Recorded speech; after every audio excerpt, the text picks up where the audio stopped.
podcast where we are live on the rec yard every Wednesday night. Hey, we are doing this.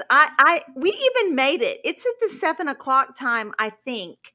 If we might be 30 seconds late, but it is Wednesday night, 7 p.m. Central Standard Time. We are on the Rec Yard Women's Prison Podcast. I'm Marci Marie. I'm Toonche.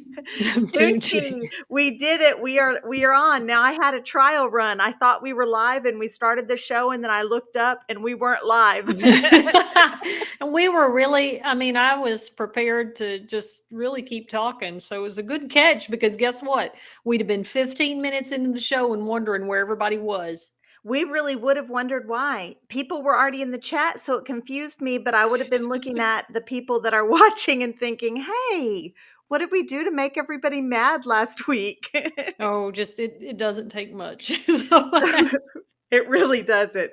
So we are live and my TikTok family is with us also. And I appreciate you guys on TikTok for tapping that screen and liking and sharing the live. Everybody who's watching us live right now, whether you're watching on YouTube or Facebook, please share this live when it ends. We appreciate your comments and your feedback and your questions. We try our best to respond to everybody, and we will continue doing that. What else, Toonche? Well, I'm trying to, something happened funny with all of my streaming things. So it just bears repeating that I think it's just a unique hallmark of our podcast to have, if we were an airplane taking off, I would be really nervous for the people on board. I just would. Now, once we get in the air, it's good and it lands safely, but it's that takeoff that is just really... It's a jarring takeoff. Our show has a jarring takeoff. My prison daughter is on right now, Niala. Hi, Niala. I see Amy Payne, Laurie Colliard, Carrie S., Judy. I see Stephen. We appreciate you guys so much for hopping on. And Toonche, did you see the Taylor Swift Halloween theme house? Someone tagged you in it. I believe I did. I did. There was a lot of Halloween and a lot of Taylor Swift. And on this couch last night, I had my own Halloween party with the cat. It was a good time. I remember being young and being out in Montrose in Houston until 2 or 3 in the morning. And girl, now I'm like, 9 o'clock is good. I ate my cookies, had some cupcakes, and it's time to wrap it up. What'd y'all do for Halloween? Now, I believe I know what you did for Halloween. Are we going to do updates? Do you want to wait for that? Hey, Toonche, let's do a weekly recap. Toonche, I can't even get you to take a breath between sentences for me to throw that little graphic in. I worked hard on that weekly recap graphic. You just cut me off. I'm used to it. Just hit that button and just cut my ass off. Maybe fine. We need to have a sign like I'll touch my nose when it's time for you to be quiet for half a second. I don't read nonverbal cues any better than I do verbal ones. So just cut me off. It's fine. Oh my goodness. Well, it was Halloween yesterday, and actually we didn't do a whole lot. My daughters that are in middle school still dressed up, which I absolutely loved. And I got to order their costumes, but they were in Oklahoma with their friends for Halloween. And so I did get pictures and they were adorable. I was really impressed with their creativity and what they were and all of that good stuff. And my little grandsons went trick-or-treating and I didn't get to see them, but we were just hanging out. And yesterday day running around making wedding plans, wedding arrangements. Well, what day did y'all actually go get your license, ma'am? That was yesterday. Oh, okay. So I was like, well, didn't y'all do something monumental? We did. We are licensed and ready to go. For those of you that may just be first time listening or not really know us really well, my girlfriend and I met in prison and we have been together. She got home about 2 years before me, and then I came home about 2.5 years ago, and we've just been doing our thing ever since. And now we're making it official. So we're getting married Saturday, and my brain is all over the place. Well, you had a lot of planning to do, and me and Lori just get to enjoy coming and hanging out after all the planning you did. And seems like you should be the one relaxing. You and Britt should not be, but I guess somebody had to put it together. Well, and it's really a non-traditional wedding. It's not huge, but it does involve planning, and I just want to make sure it goes how we want it to go, you know? So, yeah, it's out of control. We really appreciate all the comments and everything on TikTok and here on the other platforms that we're streaming on. And there was some there was some reports about the number of staff that TDCJ lost with that lockdown, and they're reminding me on TikTok. Did you see that, Toonch? I did, and I also saw that they posted their schedule of how they're implementing some cooling systems or whatever. And boy, oh boy, what a hot mess! Literally. Yeah.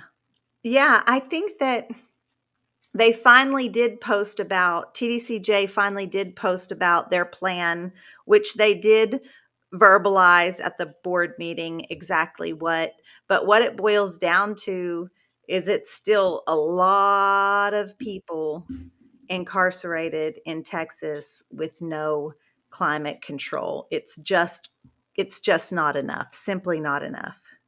Yeah, and I'd sent you that tweet earlier that Alicia had sent me, and Lewis had said, yeah, after all of this, over 87,500 beds, most of TDCJ's capacity will still have no AC. And that was a thing that people brought up at the board meeting, right? And again, I'm not making TDCJ's bond here, but at the end of the day, they can only do what they can with the money they're given. The same way you have $50 and you've got to buy groceries for a month, you better have a plan, and you better go get those pinto beans and rice and the things that'll stretch, because they only have so much money. So this is on the legislators. It is. Yeah. I couldn't agree more.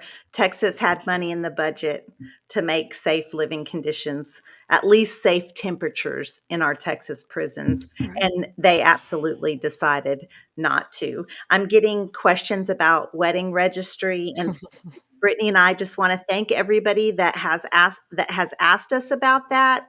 A lot of messages and that kind of thing as well. And the deal is, Brittany and I, y'all, we don't need for anything. We have a fully stocked home. We want you to save your money, save it for Christmas. If you just feel really inclined to give, please give to one of the organizations that we support, and those are on our platforms. And of course, mine's Lioness for sure, but absolutely, we don't need anything. So thank you guys for saying that. I appreciate that. Stephen is also reminding you guys to hit that like button, share for those of you just hopping on. I appreciate that so very much. Eric's asking about, did we see what plays being set by TDCJ and the Texas lawmakers? And I don't know that I know what you're talking about other than what we just talked about with the air. So if you're gonna have to explain better, Eric, do you know? Toots, do you know? Well, I need some more. I need a little bit more. Eric, we've got wedding on our brain right now. We've got the way the week is. I've spent all day figuring out. I've canceled the hotel reservations for me and Lori 4 times, trying to nail down the one that would be the closest, most affordable at the time that we were going to come in. Because Marcy, I was scared to death if we left early Saturday morning, something would happen and we'd be stuck behind some traffic or an accident, and then it would be 10 o'clock would come and go, and I wouldn't be there, and it freaked me out. So I just And we are getting married Saturday morning because we're getting married at Reunion Tower, and so for that venue, that's what time they do weddings. So my grown children have always already let me know how I've inconvenienced their life. yeah, Because of that, my poor daughter's a bartender. She took off Saturday and not Friday. My other son is going to be driving in south of Austin from San Marcos, and he's going to have to drive in late Friday night instead of Saturday, right after work. But we're going to make it happen, and it's going to be great and beautiful. it's gonna And be great. we're gonna. Brittany at first said no live streaming, and then she came back. I didn't push her. I didn't ask. Because in my mind I thought, that's okay, girl, I'll record it and I'll live stream it later. I'll stream it later.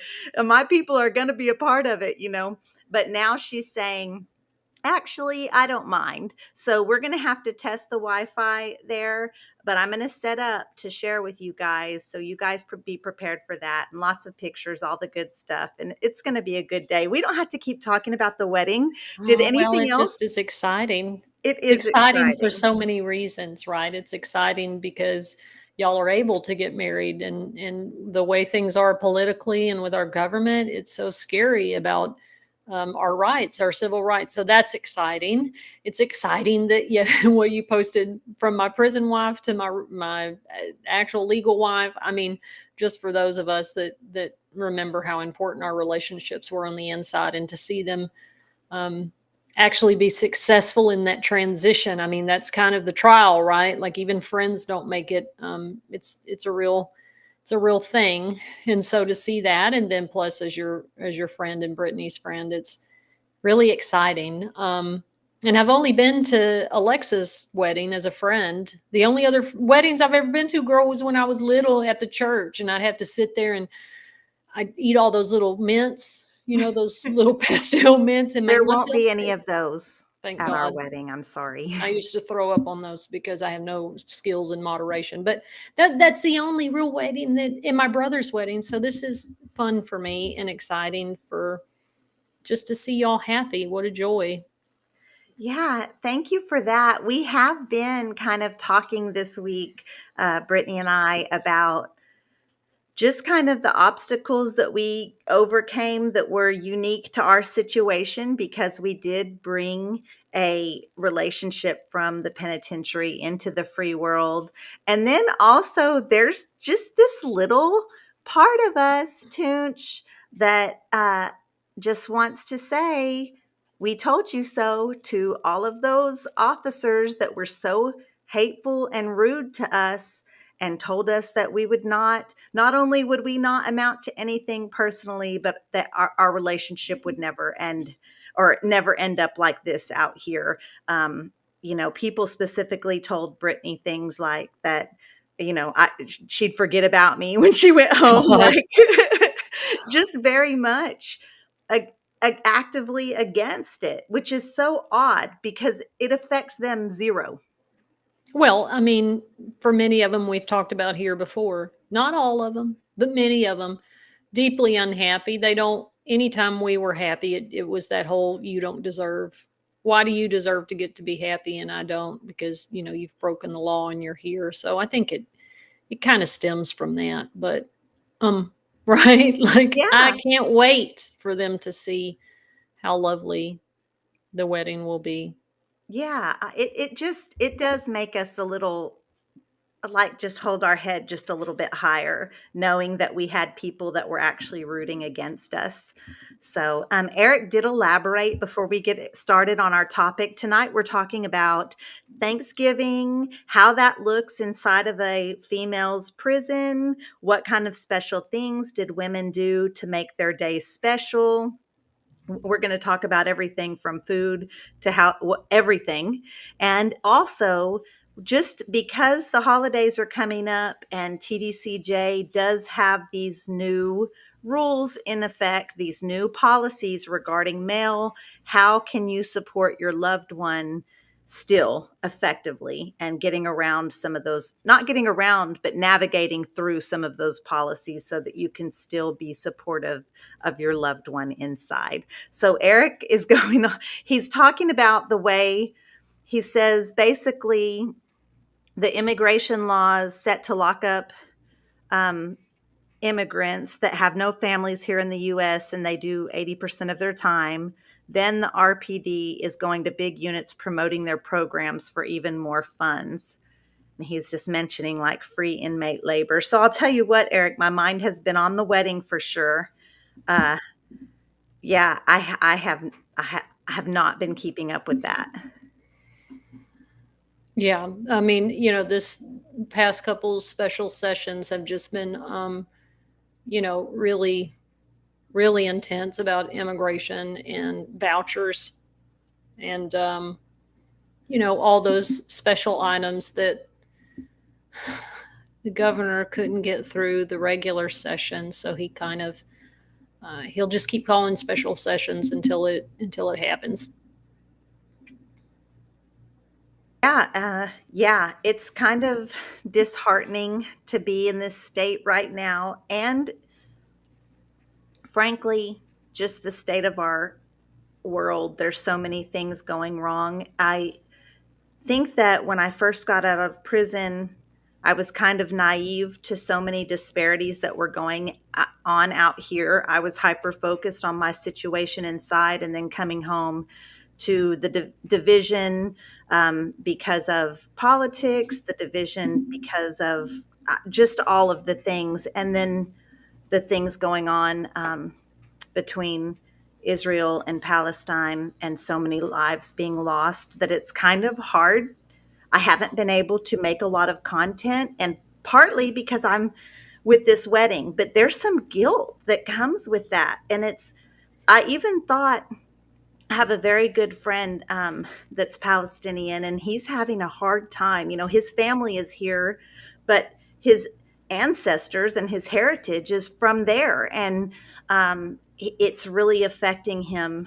And I have kind of this guilt that I'm in this place where I'm supposed to be celebrating, and I am. I'm so happy, and there's kind of this joy that's underlining inside of me that hasn't been there, you know, and it makes me feel guilty, not only, for the horrible, horrible things going on right under our noses, and we're seeing it on social media, and then we know our sisters in prison that are going through such hardships, and the men in prison as well. But it's tricky to still live your life and be aware and advocate for the things that you believe in, but also still have your own joy. It's a balance. Well, yeah, and I think, like, of course, the atrocities of the world are, I believe, I'm not trying to compare things in a way that feel minimizing. I don't mean that, but it's when people ask us, how could you have been happy in prison when all of this stuff was going on? Um, well, we found moments to have joy even through suffering. And sometimes that situation is easier to do that through, and other times it's not. A book that got me through a lot of the hard times in my life was a book called A Man's Search for Meaning, and finding meaning during suffering. Um, and we don't fully know each other's experiences, right? So how to support in ways that don't, I think someone had said recently, co-op, right? Like everybody's experience is uniquely theirs, and how do we honor that while still making space for other things in life, and it's tough. It's tough. So, yeah, I'm not as well versed on immigration policy. It does unfortunately overlap with criminal justice. You'll see, we have been seeing a lot of that, especially over the past couple of years. So if anybody would like to know more, I can tell you the Texas Civil Rights Project does an incredible amount of work on all civil rights stuff, but I have seen them recently doing a huge, huge amount of work around the recent immigration policies and laws. Everybody may have seen that viral moment that one of the representatives, he let loose. He let his fellow legislators know exactly how he felt that they were all failing his community. It's hard to watch, but he stood tall, and it was pretty intense. So please, if you want to know more, please reach out to the Texas Civil Rights Project. Look at their social media. They do great. I'm always sending Marci their social media stuff. I'm like, man, they really nail it. Because sometimes, like, it's hard, right? You've taught me, like, sometimes they just, people don't watch nonprofit or advocacy stuff. It takes a special way to do that, to get engagement, and they do it pretty well. Yeah, that went viral, that moment. It was recorded on so many platforms, and it was all over TikTok for sure. And that man, he was a Latino legislator, and he was talking to his friends who were legislators, men that he has worked with for years and that he considered friends. And he was passionately telling them about how the laws they are voting for are negatively affecting him, his immediate family, and his community as a whole. And I tear up when I watch that. So, yeah, if you, and I can't believe I don't know his name, and I should, because it's everywhere, but you could probably Google that much, honestly. So, Toonche, I feel like we're down. Well, it's always heavy stuff that us and the folks here that join us every Wednesday, we go through the gamut, right? We go through twerking in the day room at midnight on late nights to intensely terrible immigration like it just runs the gamut here, and we just go with the flow wherever the direction of the podcast goes with our faithful viewers and listeners. So we try to have some level of staying on topic, but it often derails where other things want to be discussed. So Yes, I and that kind of leads us into when we're talking about a celebration inside of the penitentiary and being in prison when Thanksgiving is happening out here in the free world, and your family may be gathering and you're stuck in there. And so we do still find a way as humans to be able to lighten things up and be able to give our spirit a rest from all the heaviness that is around us. And that's one way we did it, was on holidays. yeah, it really was. It's strange, right? That and Eric, you don't have to apologize, honey. You vent out whatever you want to. This is our space, so please feel free. But I think holidays were some of the most sensitive times, right? Because it's really that time to reflect that you're not with your family and your loved ones on the outside. But at the same time, I think the longer you stay, I'm not saying it gets any less difficult, but it starts to turn more into, girl, we're getting out. I worked in education, so we're fixing to get off a whole week from work and school, right? And then Christmas, 2 weeks, just like out in a free world school. So I'm gonna get my books I'm gonna read. Girl, we got our food stocked up. We know the movie's coming on. I'm gonna watch The Wizard of Oz, and I'm gonna watch that always came on TNT at Thanksgiving.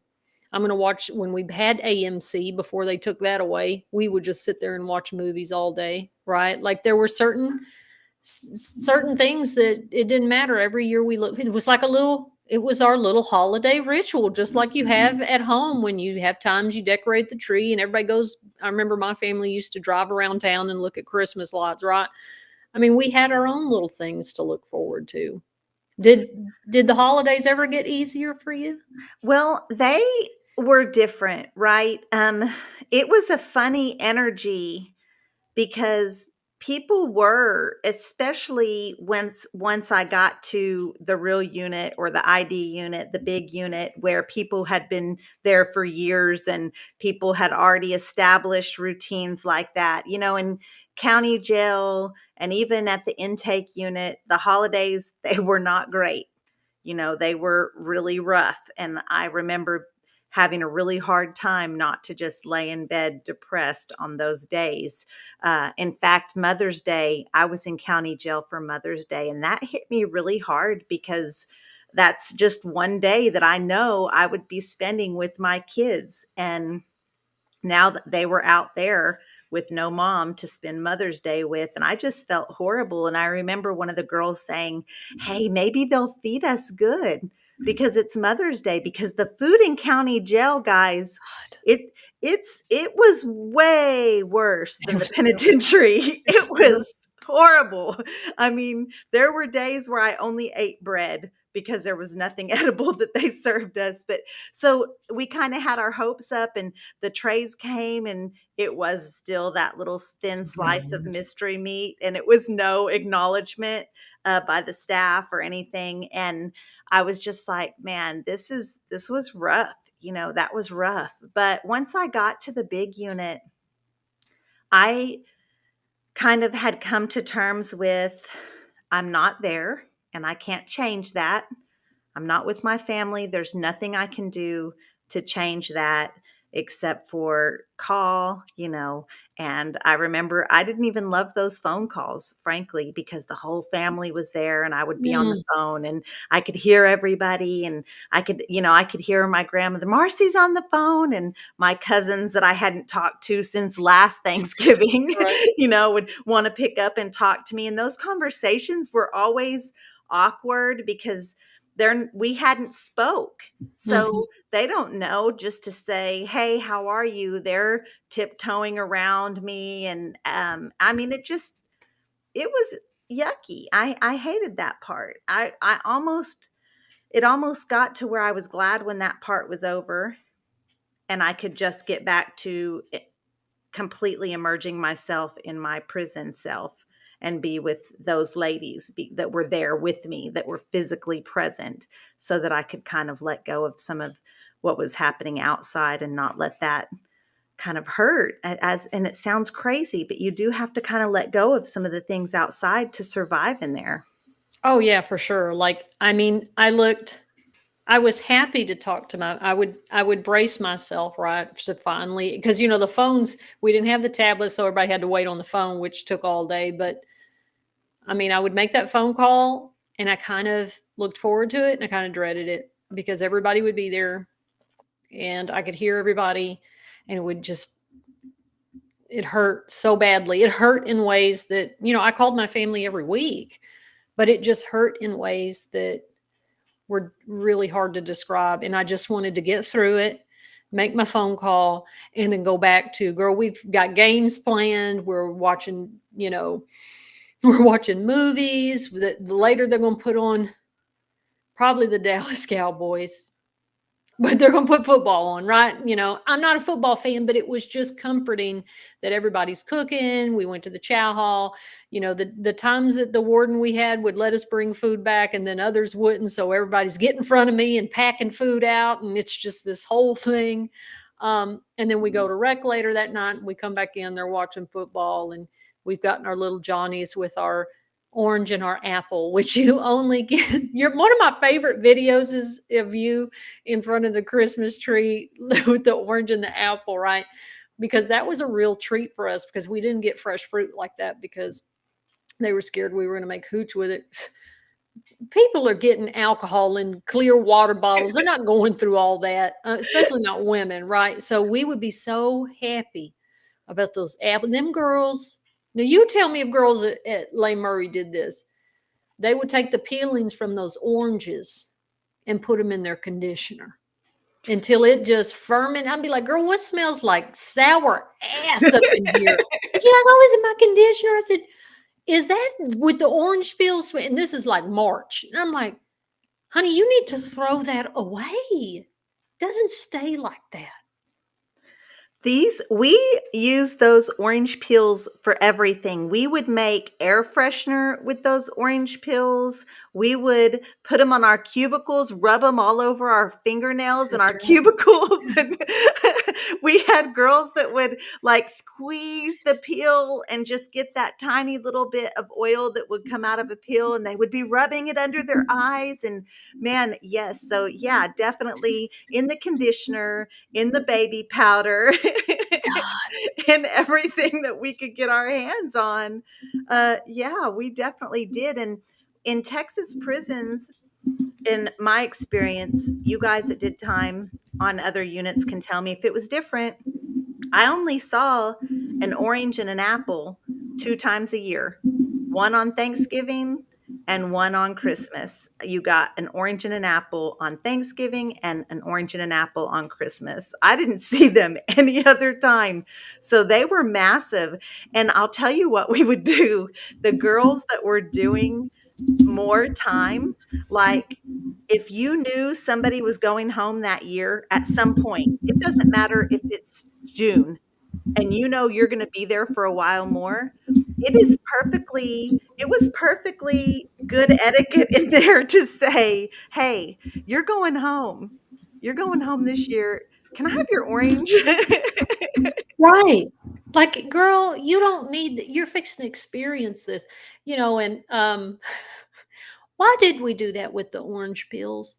Marcy, we had no evidence that that did anything, but we put it on everything that we had. We rubbed it on but we boiled it. They would boil it and put it in their tea, and I'm like, I don't know if maybe it was like a placebo. I don't know. It doesn't matter. That's exactly right. If it was a placebo or not, it doesn't matter if there was scientific evidence that these orange pills did anything for us. The fact that we felt like it did, they did, It's all that mattered. frankly, and we loved it. Now, I Yeah, want Eric says he would make incense out of dried out cinnamon. How nice. did you get cinnamon? Let's talk about that, Eric. We weren't getting any cinnamon. Well, because the guys were just freely packing stuff out of the kitchen. Their staff didn't care. We were getting pats. Or, we go to the chow hall when you'd have that warden or captain that was like, you better not take. Well, so we ended up with wardens that would let us take our whole trays. Like, just put it on your dessert tray. Put anything you want to put on there, and y'all can leave, because they had to get so many people in the chow hall, right? And people, we don't want you to eat here. Take it back to the dorm. And I remember one time one of the wardens came up, and it was me and Alexa sitting at the table. And boy, Alexa can, just at the moment you think that she won't roast somebody, she will. And it was, God, I forget the warden that ended up being one of y'all's wardens, big, tall, white lady. And she goes, hey there, gals, y'all slow down. And Alexa said, well, ma'am, we eat as fast as we can because we end up starving because y'all rush us out. So if we choke here today, I mean, it's just a consequence. That's how hungry we are. And I'm like, damn, I can roasted the warden. And she was like, no, I'm going to make sure y'all have time. And we did that day. That day, because the warden happened to be in there and heard that Mhm. day. I'll tell you what, on Lane Murray, if you went to breakfast, breakfast was the worst. That night shift wanted in and out of that chow hall so quickly. They ran chow so fast that if you weren't, and guys, the breakfast trays were minimal food. There were like a little tiny scoop of fruit and 2 pancakes. It was not like a lot of food to try to For eat. y'all's holiday breakfast? Oh, the holiday breakfasts were worse. In fact, on holidays, it would be like 2 boiled eggs. Oh. Oh, Y'all had Lane good Murray. holiday breakfast? Don't Yes. talk to me. Right. Don't talk to me. But That's because you let did me your wait, time on wait. Mountain View. Hold on, sister. You need to slow down. As Taylor would say, you need to calm down. Okay, because this also was at Riverside. We had a good break, although Riverside is the culinary school, well, school now or whatever. But like all of my time, my whole 20 years, even the first 10 years at Riverside, you had a special breakfast too. You may not have had a lot of it, but it was usually like a, what did they call it? It was almost like a Spanish omelet. It was like an omelet. It was still eggs and cheese and salsa stuff, but it was special per se. I'm sorry, Lane Murray. I wish I could change everything for Lane Yeah. Murray because the food at Lane Murray was the worst anywhere I ever went, other than Henley. And Katie's saying boiled eggs, grits, and Mm. cold bread. And that's legitimately accurate. People didn't We got to where we knew we weren't going to go to breakfast on holidays. But even a regular breakfast was not great. Even a regular breakfast, y'all. So anyways, the laws would they I mean, you would barely sit down before they were telling you Oh, to get get up. out. And I remember thinking one morning I woke up because I was going to host squad. I was on restriction, so I didn't have any food in my box. And so I was going to work in the fields that day, and I thought I better get up and eat something so I can make it through work and be okay. And I got up, and y'all, you have to get up at 3:45 to get ready for breakfast because they could call it right at 4 a.m. And I go out, and it was cold outside, so I'm cold. It was cold in the chow hall, and I got about 3 bites of food. And I told myself I am never This again. Yeah, that is never happening again. Although Roxanne is reminding me that we did get boiled eggs, we would bring them back and use them for our tuna or egg That did salad. that made me happy. So Belinda, who hopefully um, is free soon, she she's done 30, 35 years, but when we lived in the dorm, she knew there were two things that I dreamed of was avocados, which she gave me some avocado. Yes, she found it in the trash. Okay, so she found it in the trash. She watched the officer throw away their food, and we did eat that avocado that was a little nibbled on, sure did. But she also knew that I love deviled eggs. I can't eat scrambled eggs.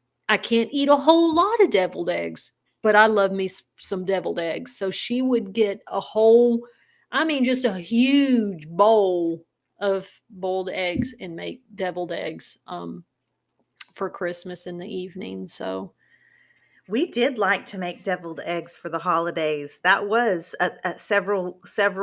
I never made them, but I ate them. Several people would get up and bring all their eggs back, and then that would be part of our spread for Thanksgiving. Would be well, deviled eggs. you know, in Marcy, I remember, and I'm not saying good old days, right? There were no good old days. But when I was younger and I did that first 10 years at Riverside, holidays, they were doing chow all day because the amount of food that we got was more than the rest of the year. That's still true, but it was an abundance of food. Like we had a whole tray of desserts. We had a heap, like it was just truly, when you haven't eaten all year, it's truly like heaven had manna has come down onto the plate. Like it just truly was a spiritual experience. And then so when I got locked up the second time in my 10 years at Mountain View, yes, we did have decent food compared to y'all. Oh Lord, it was so much better. However, all of that we had one dessert, like, and then that was because they had cut down on food, period. Like they had cut out desserts every day and it was just on Wednesdays. They had gotten rid of almost all the real meat, gotten rid of milk and just really, really. And so sometimes it was depressing, right? Like, because you go in expecting so much more food because you're living for that meal. At least I did. Every year I lived for those 2 meals because it was an abundance of real food, not just canned, unseasoned green beans or pinto beans. At Lane Murray, the kitchen for weeks prior to Thanksgiving or Christmas, they would just just give us the bare minimum. They would stop seasoning anything, Yep. any little bit of seasoning they had, they would save. I mean, they were saving ingredients so that they could give us a good meal. So we really were primed to have a good meal, for sure. And Roxanne, she said, "What was that? Pork roll." Do you remember pork roll? Oh my God. That's like Yes. the Texas Department of Criminal Justice's version of Spam to Yep. me. Yep. Now, did you like pork rolls? Well, I'll tell you what, I cooked with it. If somebody brought it back or a kitchen worker was selling a couple when they got back from work, I would cook with it. Pork roll, if you dice it up real fine and cook it with rice, it's really good. It makes a really good orange chicken. Yeah, I cooked with it. Well, I could not stomach beef patties. I can't. I can't. Just the thought of them makes they would make my stomach hurt, and I don't know because they're made of soy or whatever, but it used to tear my stomach up bad. I couldn't eat the hot dogs either. They did me that way. But the pork rolls, strangely, never hurt my stomach. Chicken patties, pork rolls, and the fish patties never hurt my stomach. So, man, you chop up that pork roll and some rice. And you remember when we had the geisha cup of fruit? Remember those? And they would bust easily, so they were always leaking. Especially you work commissary, you'd always open a case and there'd be 2 that were spilled over or whatever. That But was those, before my time, Toonch. you don't remember the cup of fruit? Did we not have that the second time? I Mm-mm. bet Eric remembers. Somebody here remembers that cup of fruit. You And guys so in the chat, you remember them selling a cup of fruit on it was big, commissary? Not me. not the little ones like you get like put in kids' meal. It was a big one. And so what was in it was pieces of pineapple and I think pear or something. I hate pear. I don't like the texture.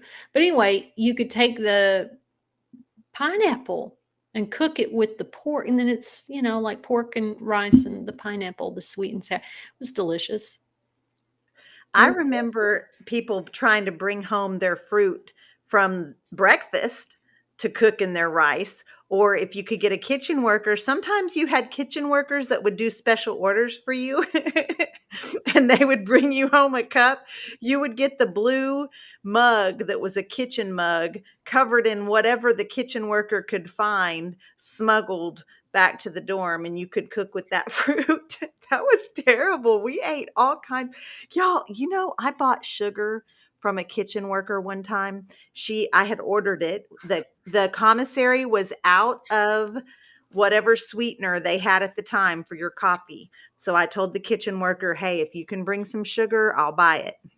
When it got back to the dorm, it was summer, so it was hot, and mm-mm. she had it in a paper bag, and it was hard together because it had gotten wet with With I'm just sweat, I feel like it was sweat, with but I booty mean, she worked juice. in a Where was kitchen. it at? I don't know, I don't know. Tunchi, I ate the sugar. It's fine. I I've eaten ate it. out of the trash, man. We ate out of the trash in there too, and I don't was it we're hey, we had a weekly recap. We had a whole Linus weekend retreat that we We didn't did. talk about. We got lost in the Wedding dark plans. in the wedding plans, and then we transitioned pretty quickly to world affairs. And see, somebody, who is that that's saying Jerry remembers? Miss Jerry I remembers. feel like it's the Mandela effect. Like you guys have a completely different memory than what actually happened. Me and Miss Jerry and Alexa remember things that nobody else remembers. I want to tell you what happened. Talking about holidays, what happened on Cinco de Mayo. We had a big meal. It was, the tortilla. It was all the whole thing, man. Man, everybody's turned out and excited. And guess what? They saved the week's dessert for that day. It was empanadas, my favorite. So I am excited. Boy, and they look good. They are covered, glycerin and sugar. Well, let me tell you what happened. And maybe somebody from Mountain View remembers this because it was infuriating. It was so mad. So somebody had stole all the fucking sugar, all of it. So you know what they replaced it with? Salt. Salt.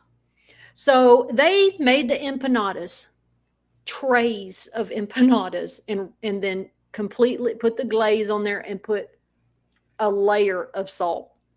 And everybody was like, so everybody said, girl, the empanadas, and so they were still serving them. Kitchen boss was like, well, I'm going to serve them. I'm not just going to throw them away. Somebody will eat them. So I was like, I'm determined. And I got it. And I said, I don't give a damn, man. I took one bite of that and was like, I mean, you couldn't even salvage it to any degree. And how dare you? I know you got to make your money in the kitchen, but why would you do the rest of the unit like that? Why would you do that? So Yeah, disappointing. they were out of line.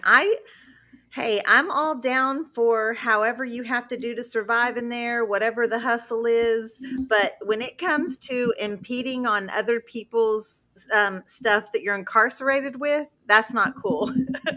Like, don't steal out of the property room when you're taking from other people that don't have anything either because they're locked up. Don't do that. Yeah, so that's disappointing. Toonche, we need to talk about how the holidays are going to be affected with some of these new policies. Oh, God, Marcy. So, someone mentioned last week, about the digital mail rollout rules and all the ways. And if there was something else somebody mentioned, I can't quite remember it. But what does that look like? So we were allowed to at least the 2 weeks before Christmas, or 2 week frame. There's a time frame in Christmas, and then around Mother's Day and Father's Day that we could send Christmas cards because they were banned. And now I hate that on the TDCJ website, you can send cards anytime now. Yeah, they're going to get scanned in. They're not going to get them. And so they're just going to be scanned in. And Marcy, what the problem is, what we're hearing from people is that this physical mail that's going to that address in Dallas is taking over a month to be uploaded to the tablets. The girls still haven't, for Linus, still haven't gotten their newsletter. That's been over a month. Yeah, we're hearing those reports from across the state. Basically, they weren't equipped. This digital mail was supposed to be on a rollout plan to accommodate staffing and everything that it takes to get that rolling. And then TDCJ did the statewide lockdown and they said, oh yeah, guess what? No more mail, period. No more physical mail. And so it just hit all at once. 130,000 people now getting mail to get scanned in, and they're just not equipped to handle it. So what's happening, I'm getting a lot of messages from family members that are very disheartened because their loved ones haven't heard from them, especially the ones just entering into the system, because there's a special kind of panic that goes behind my loved one is in the system and they're not hearing from me. There's a sense of urgency there that I don't think outside of that situation people really get. And I'm just encouraging people to try to be as patient as they can. Yeah. Yeah. And, I think that for us, we're still going to work on trying to tackle the mailroom possible policies. I think maybe some advocates are just frustrated and they're like, well, they've decided it and that's it. But for us, the women still want us to advocate around that, and we see the importance of it. And there could be something. I don't know. I can't let it go because of how important mail was to me and remains to them. And it's other things too, Marcy. Somebody was writing us about donation. I always donated to nonprofits and ministries that mattered to me. I used it as a form of tithing for my spiritual practice. Every month, or I think I went every 3 months. You can do that. They don't have to be on your visitation list. It's the one thing that you can fill out a withdrawal for, and you just send it to whoever the contact person is on your unit. And Jennifer wants to send it to, I don't know, Taylor Swift church, right? Some ministry or whatever, and they would take it out and it would be sent. Well, somebody wanted to donate to us and they were requiring her to have a donation form. Well, she's like, what do I do now? I can't give them what they're asking for because I'm not allowed to have paper. I'm not allowed to have you mail anything to me. She said, and it's just not with y'all. It's how do I make my donation to my church? I can't send money to my church because TDCJ is forcing me to have a donation form that I'm not allowed to receive. That goes to people that are trying to send in, maybe not actual legal mail, but stuff that is helpful or relevant. And I know Serena mailed me a bunch of stuff for her parole packet. And she was like, I guess when I send this, I'm never getting it back. I said, you're not. And if you're mailing out a picture, you're never going to get that back. Like that. I think for me, I would just have this weird feeling of like, I'm losing all my stuff. And at what point, because I know how petty they are with women, at what point do the officers just decide that pictures are contraband? It's like the bowls, right? Like you haven't been here long enough to have one of those small bowls. And then it's going to be about the pictures next. Well, yeah, because in a few years, when nobody's got pictures in and you have somebody, a staff member that's only worked there for 2 weeks, they're going to want to know how some people have pictures. And what they do is say, for me, it was bobby pins, because I was right on the cusp of when they sold bobby pins and when they didn't when I arrived. So I had bobby pins, but my number was just right on the cusp. And they have that. There are officers that are so concerned about things like if you've been there long enough to have purchased that bobby pin yourself, or did somebody give it to you? They're so concerned about things like that they walk around with a list of what your TDCJ number has to be. Yeah. But the whole point of it is, if they don't have that list on them, they just take them. They just take them. Yeah. And they might not even write a confiscation slip. They might just be gone. And then what? Well, and Carrie's right. They are having issues with legal mail too, right? And it's just a disaster all the way around, because they just, like you said, it was supposed to be a slow rollout to make sure everybody, they don't even have the staff to do this. They've got piles of mail, and they are, from what we're hearing, is that staff members are being told they have to take a week off, not a week off, but they have to go work a week in Dallas to scan the mail. And somebody, I think it was Miss Jerry, asked about the photos, and Roxanne too, is, well, after they scan them in, guess what? They go in the trash. Everything that's scanned in is trashed after it's scanned in. And there is no, for instance, sending because we've talked a lot about doing surveys and stuff with our members. Well, for us, we don't have status as attorneys. So we can't send them a stamped envelope to mail back a survey or whatever stuff they're working on, right? Like, we have to do all of that. And the other thing is, you've got people out here, older people especially, that have no idea how to use that tablet. They've got them jitterbug phones. Do they still make those? Because they're big and they've got the big numbers, and they're very simple, because it's like, I just need a phone to be able to communicate. That's it. And they don't know how to work all this stuff. We get calls all the time about it. And it's just a disaster all the way around. And especially around the holidays, when you looked forward to mail the most, those cards you set up all over your cubicle, if you had a nice law, it's just a whole thing, and that's gone. And somebody in the comments earlier said, it's just another way to dehumanize and to take away those small, tangible things that meant so much to us. And when people listen to our podcast and we're talking about, getting harassed over a bobby pin, especially for women, getting harassed over a bobby pin, getting harassed over this officer now says my physical pictures are contraband with no recourse, nothing on the wall. When we say something on the wall, that's where they posted rules.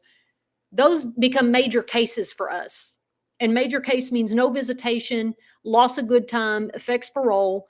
So while these things sound incredibly, like one of the legislators said, that just doesn't make sense. I just don't believe they're getting major disciplinary for laying on the floor. And it's like, yes, ma'am, that's real. Those little things are real, and they're important. Absolutely, it's real. I had a major out of place case for me one time was pausing at someone's cubicle, not in their cubicle, but I was walking down the aisle. My friend, shout out Laquita Davis, we went to college together. She said, "Hey, Marci, have they called school?" And instead of me answering as I kept walking, I stopped and I was like, "No, I'm fixing to go ask why they haven't called it," because it was time for them to call college. And I got it written up for out of Out place. of It place. went major, Yep. and I got kicked out of college. Right. Lost my money for that class because I got a major I disciplinary can't case. wait. I can't wait for you to share that next week. That'll be a jewel to share because that's real, right? And let me tell you something. Do you know what I would do?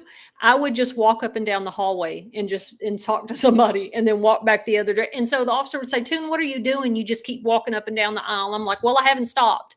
And even today, like, and when I was going to work at AIDS Foundation Houston, I would just walk in, or I would never stop. Like, your coworker stops to ask you something, I would just keep walking. And they would say, "Jennifer, can you please?" And I had this terror of stopping in a hallway because of just that.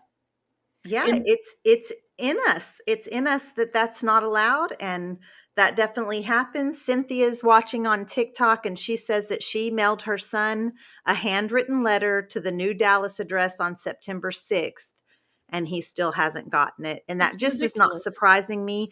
E-messages are also behind. So I want to come up these last few minutes. What are We know the solutions that need to happen within the agency, right? But what can we do right now to offer support to our, yeah, go for it, Toon. Okay, I'm fixing to tell y'all.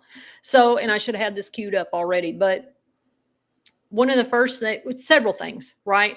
You continue writing, continue accepting calls, continue doing what you can. Okay. You can continue to call the unit, continue to send emails to TDCJ because let me tell you what they hate more than anything is an outside loved one. They can't stand it. Um, and continue to contact legislators, all the stuff we tell y'all to do, right? But there's something pivotal here that I would like to add to it is if you will refer to a video on the Linus YouTube, and we can share that too. I did a video with Alicia Castillo, who is a phenomenal policy expert in Texas. And we talked about what's called the Sunset Review. The Sunset Advisory Commission in Texas is one of the few mechanisms we have to kind of give government oversight. And so every 10 years, 5, 10 years, they review an agency, and then they make a report to the legislators about whether this agency should still exist, whether it's not needed anymore, or the ways that it needs to be improved. We just went through Sunset with the Texas Juvenile Justice Department.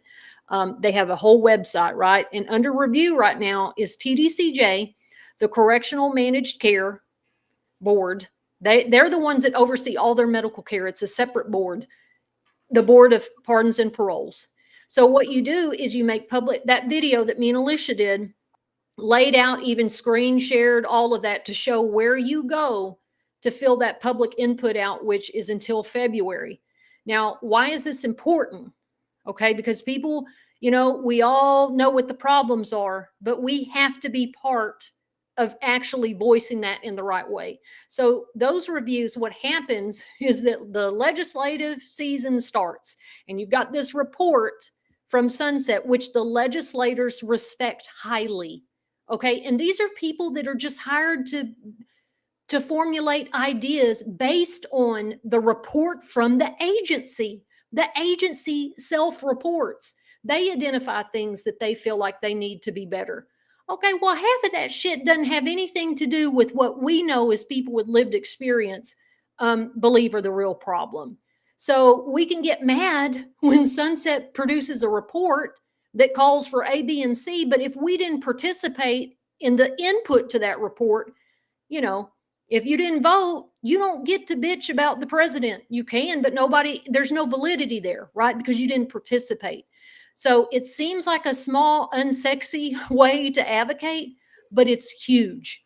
It's huge and it's not utilized by self advocates very often. So it is on the TDCJ website. When you pull it up, it'll say under one of those little boxes. Marci, I can just show it now. You can, yeah, show it now. And then Okay. also, while you have the link up, send it to me on text message or email, and I'll make sure and upload that to our Facebook page. I'm going to put that on the Lioness group page also.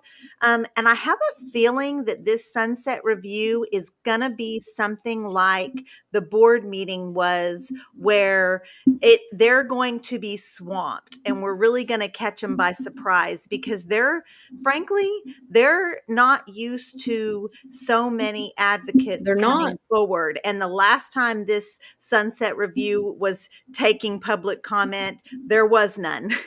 And I have a feeling we're going to swamp them with it. And that's an excellent point, that we want to talk about the digital mail rollout system, how it's negatively affecting communication Right. between loved ones inside and their families outside. That's huge. Did you find it? Oh, I see it. I'm so sorry. It's okay.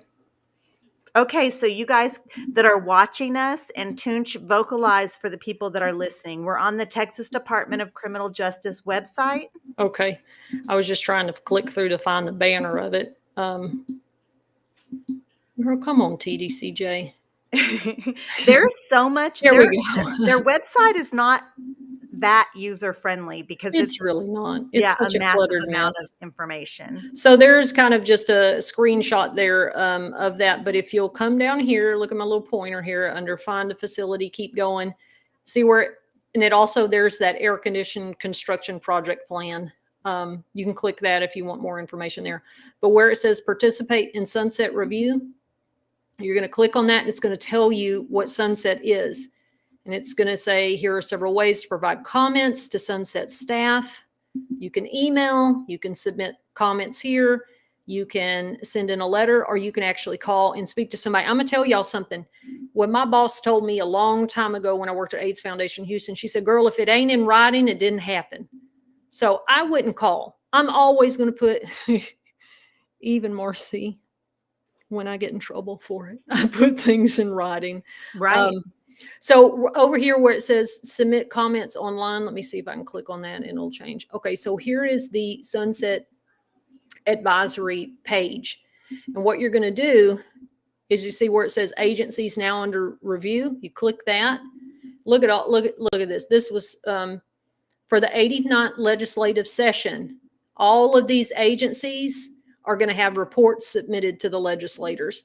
So you got TDCJ, you got Board of Pardons and Paroles, Correctional Managed Health Care, and then all kinds of other stuff. If you're in it, there's Wyndham's down there. Wyndham is also under review. So when you click on one of those, it's going to show you, you click that, and that's going to be their, I don't know if it'll open in another page or right here. This is an almost, oh Lord, this is like a 300 to 400 page document that TDCJ answers questions that Sunset gives them, like kind of like preset questions to answer. And it's taken, that's how big the file is. It's a huge file, and we're kind of running out of time. Okay, well, hold on. But I want to, while that's loading, okay. So they're asking, how did you find the review page? So can you just Google TDCJ Sunset Review and go to that? But if you can't find it on your own, you need to come to On The Recyard's Facebook page. I'll put it on there when we're finished with this. Right. So you can click the link there. You can click it on the Linus pages as well. And Victoria, I'm getting married Saturday. So that's when that's happening. So I just wanted to show that when you look at the self-report, the major issues here, these are the things that the agency itself is saying is a problem that they need to work on. Okay. And you'll see there's nothing here that talks about the mail.